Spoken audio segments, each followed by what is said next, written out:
Yeah అదేదో stylised element కోసం చేసిందే కాదు. యా ఆఫ్ కోర్స్ అదే చెప్పాను, it is looking stylish, but you have the reason for it. ఎందుకు బ్యాటే యూజ్ చేశాడు అని. బ్యాట్ తన బ్యాట్ చేతిలో ఉంటే తనకుండే కాన్ఫిడెన్స్, ఆ బ్యాట్ ఇచ్చే పవర్తో తను చేయగలిగే యూనో ఆ డ్యామేజ్, సో దానికోసం బ్యాట్ని యూజ్ చేయడం జరిగింది. అండ్ అఫ్ కోర్స్ అది డైరెక్టర్ టాలెంట్ దట్ అంత స్టైలిష్గా కనిపించడం. అయితే ఇది ప్రభాస్ గారి బ్యానర్, ఒక రకంగా చెప్పాలంటే ఆయన home banner, UV creations, UV concepts కూడా.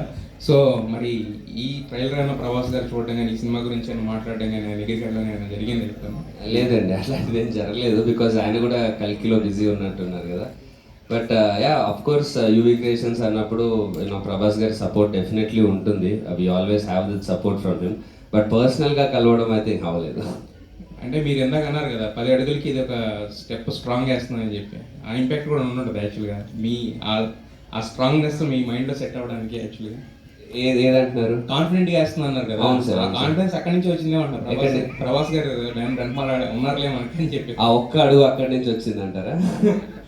And one more thing, Chiranjeevi గారితో లాంచ్ చేయించారు కదా టీజర్ వచ్చేసరికి. అంటే భజేవాయు వేగం అనగానే అంటే హనుమంతుడు ఇది వస్తుంది కదా, దాని గురించేనా లేదంటే అన్న స్పెసిఫిక్ రీజన్ ఏమైనా ఉందా చిరంజీవి గారికి? లేదండి, యాక్చువల్లీ చిరంజీవి గారు ఈ సినిమాది లాంచ్ చేయడం అనేది ప్లాన్ చేసింది కూడా కాదు. యూనో చిరంజీవి గారితో లాంచ్ చేయించుకోవడం అనేది ఎప్పటికన్నా ఒక స్పెషల్ థింగ్. బట్ అది ప్రతి సినిమాకి కుదరదు, ప్రతి సినిమాకి అవ్వదు. బట్ ఈ సినిమాకి అదే టైంకి ఆయన విశ్వంబర షూట్లో ఆంజనేయ స్వామి విగ్రహం ముందు ఆయన షూట్ చేస్తుండడం, అదే టైంకి మేము అడగడం, ఆయన ఇక్కడికే వచ్చేయండి ఇక్కడే చేస్తా అనడం, ఆయనే మాకు హనుమంతుడి బ్లెస్సింగ్స్తో, అంటే ఆంజనేయ స్వామి ఆయన ద్వారా వచ్చి మాకు బ్లెస్సింగ్స్ ఇచ్చినట్టు ఆయన మాకు ఆ టీజర్ లాంచ్ చేయడం, అక్కడి నుంచే మాకు తెలియని ఒక ఎనర్జీ వచ్చింది. సో అంటే చిరంజీవి గారి టీజర్ లాంచ్ అనేది ప్రమోషనో లేకపోతే మాకు జరిగే హెల్ప్, ఫ్యాన్స్ సపోర్ట్ ఇదంతా కాదండి. అది ఆయన మాకు ఇచ్చింది సాధించగలిగే ధైర్యం. ఆ ధైర్యం ఇచ్చారు ఆయన కలిసినప్పుడు. That's what I get from him every time.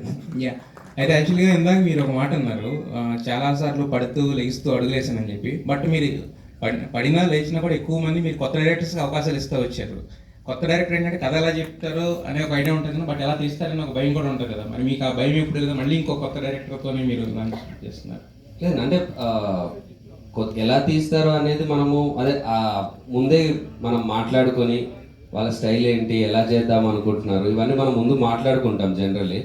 But ప్రశాంత్తోనే ఒకసారి నరేషన్ అయిపోయిన తర్వాత ఒక 15 నిమిషాలు మాట్లాడితే అర్థమైపోద్ది చాలా బాగా తీస్తాడని. బికాజ్ సినిమా గురించి ఫస్ట్ నరేషన్లోనే మీటింగ్ తర్వాత అసలు ఇంకా నా గురించో లేకపోతే ఏదన్నా తన మామూలు అసలు బయట విషయం ఏది మాట్లాడకుండా వర్క్ గురించే మాట్లాడిన 10-15 నిమిషాలు ఫస్ట్ మీటింగ్లో కూడా ఎలా చేద్దాం అనుకుంటున్నాడు, ఎలా చూస్తున్నాడు, తన విజన్ ఏంటి అనేది ప్రాపర్గా ఎక్స్ప్లెయిన్ చేశాడు. సో అలా ఎక్స్ప్లెయిన్ చేసి మనకు అంత క్లారిటీ వచ్చినప్పుడు ఇంకా భయం ఉండదు కొత్త డైరెక్టర్ అయినా.